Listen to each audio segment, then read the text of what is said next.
সংবাদ পরিক্রমায় রাত ৯টার সংবাদ শিরোনামে আপনাদের স্বাগতম জানাচ্ছি আমি আব্দুল্লাল মামুন, সংবাদ পরিক্রমার পক্ষ থেকে। প্রিয় বন্ধুরা, এখন আমরা পড়ব দৈনিক বাংলা বাজার পত্রিকার সংবাদ শিরোনাম।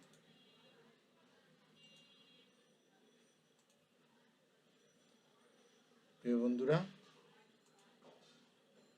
দৈনিক বাংলা বাজার পত্রিকা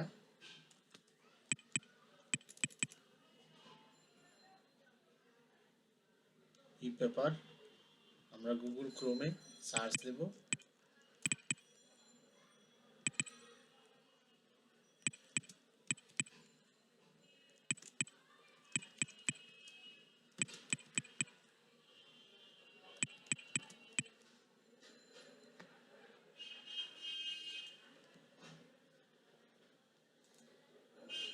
বন্ধুরা, রবিবার 22 ডিসেম্বর। এখন আমরা শিরোনাম পড়তে যাচ্ছি। প্রথম যে শিরোনামটি আছে, সাবেক প্রধানমন্ত্রী শেখ হাসিনাকে গ্রেপ্তারে ইন্টারপোলের রেড নোটিশ জারির আবেদন।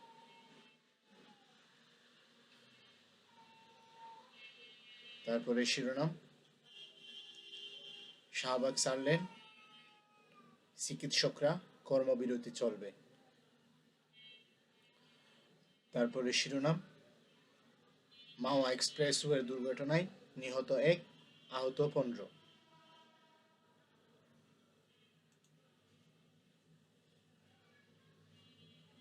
আবারও মেট্রো রেলের একক যাত্রার টিকিট বিক্রি শুরু।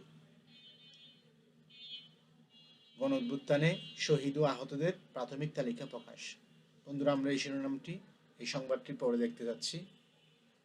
নিজস্ব প্রতিবেদক, ছাত্র জনতার গণঅভ্যুত্থানে নিহত ও আহত ব্যক্তিদের প্রথম ধাপের খসড়া তালিকা প্রকাশ করেছে অভ্যুত্থান সংক্রান্ত বিশেষ সেল।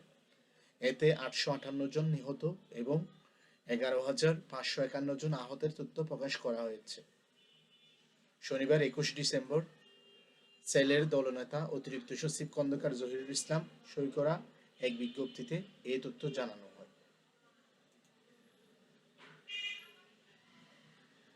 গণঅভ্যুত্থানে সড়কে নৈরাজ্য, পলিটিক্যাল প্রভাব জড়িত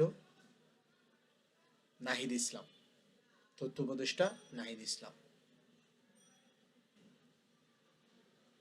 বন্ধুরা, সেন্ট মার্টিনে জ্বরে পড়া শিক্ষার্থীর হার 30%।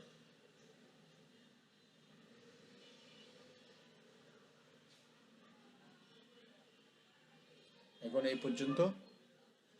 পরবর্তী নিউজ দেখার আমন্ত্রণ জানিয়ে শেষ করলাম।